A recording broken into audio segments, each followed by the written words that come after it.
Good day. Hello, I'm Jan Philip M. Barrett, your reporter for Derivatives and Risk Management. Derivative and Risk Management. Risk Management and Stock Value Maximization. Derivative securities. Using derivatives to reduce interest rate risk. Fundamentals of Risk Management. So, do the stockholder care about volatile cash flows? If volatile in cash flow is not caused by systematic risk, then stockholders can eliminate the risk of volatile cash flows by diversifying their portfolios. Stockholders might be able to reduce impact of volatile cash flows by using risk management techniques in their own portfolio.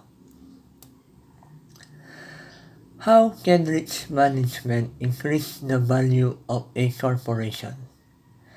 Risk management allows firms to have a greater debt capacity, which has a larger tax shield of interest payments. Implement the optimal capital budget without having raised external equity in years that would have had low cash flow due to volatility. Avoid cost of financial distress. Weakened relationship with supplier. Loss of potential customer. Distractions to managers. And last is utilize comparative advantage in hedging relative to hedging ability of investors. So what is corporate risk management? Corporate risk management is the management of unpredictable event that will have adverse consequences for the firm. It's the process of identifying, assessing, and controlling threats to all organization, capital, and earnings. This is the part of risk management. One is operational risk. Summarize the uncertainties and hazards a company faces when it attempts to do its day-to-day business activities within a given field or industry. Second is credit risk. Credit risk is the possibility of a loan resulting from a borrower's failure to repay a loan or meet contractual obligations. Market risk is the possibility of an investor experiencing losses due to factors that affects the overall performance of a financial market in which he or she is involved. Foreign exchange risk refer to the losses that an international financial transaction may incur due to currency fluctuation. And volatility risk is a statistical measure of the dispersion of return for a given security or market index. Liquidity risk is the risk that a company or bank may be unable to meet short-term financial demand.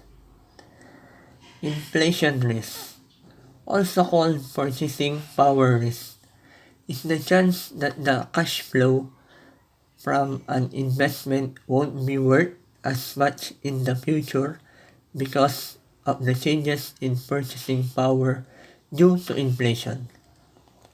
Business risk, company ability to generate sufficient revenue to cover its operational expenses.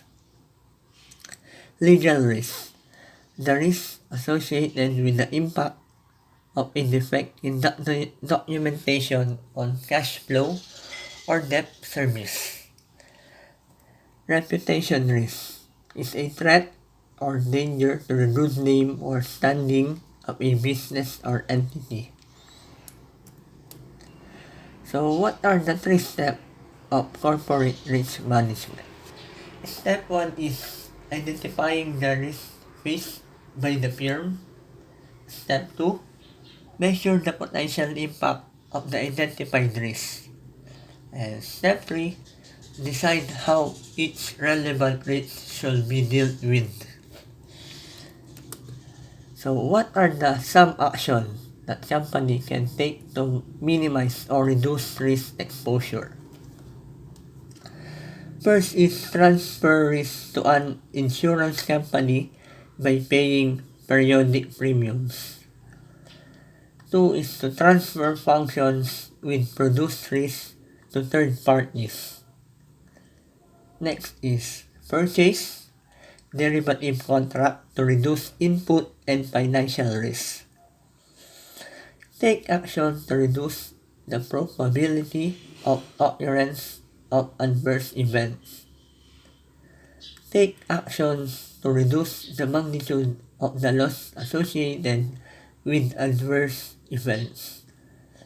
Avoid the activities that give rise to risk. So, what is the financial risk exposure? Financial risk exposure refers to the risk inherent in the financial market due to price fluctuation. Example is a firm holds a portfolio of bonds, interest rate rise, and the value of the bond falls. Financial risk management concept. Derivative. Security whose value stem or derive from the value of other asset. Swaps, option, and future are used to manage financial risk exposure. And futures, contract which call for the purchase or sale of financial asset at some future date, but at a price determined today, can be used either as highly leveraged speculation or to hedge and thus reduce risk. So hedging, generally conducted where a price change could negatively affect a firm profit. Long hedge involves the purchase of a future contract to guard against a price increase. Short hedge involves the sales of a future contract to protect against a price decline in commodities or financial securities.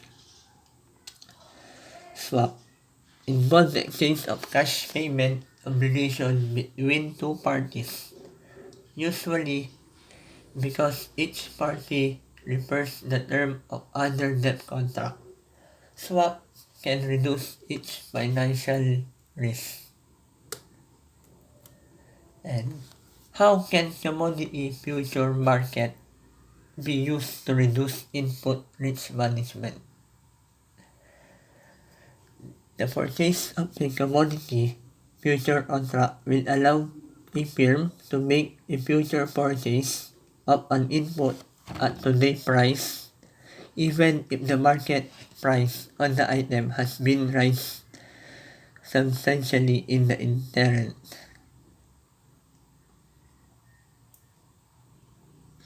And that's the end of my report in derivative and risk management. Thank you.